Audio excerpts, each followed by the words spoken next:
Безвременски роман што ќе може да се чита и препрочитува во сите времиња и простори. Кус, концизен и маестрално напишан.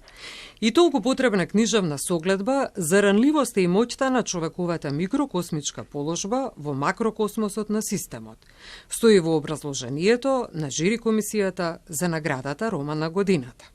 Светот што го избрав е храбро сведоштво на женскиот лик, кој поминува ни собствените, но и низ преобразбите на светот, што го избираме дури откако сам ни наметнал избор, што не само што не го оправдал, туку со него ни нанел и штета и тага.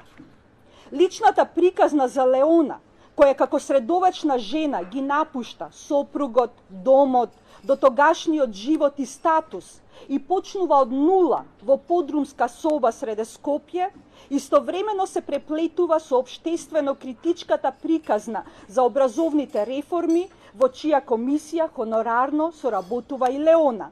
Чест ми е исто така што многу прашања кои што ги сметам за важни, како што се образованието, односот кон другоста, односот кон различностите, општествените стигми, идентитетот, принудните релокации, еманципацијата и многу други теми кои што ми беа важни, кои што навистина многу размислував како да ги вообличам во еден книжевен текст, а тоа е овој роман, беа препознаени од страна на членовите на жирито и од страна на други читатели.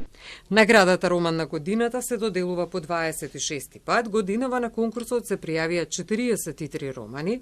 Во финалето за наградата влегоа и романите Простување од Кица Колбе во издание на Или Или и Дзирка и прозирка од Огнена Николски во издание на Антолог.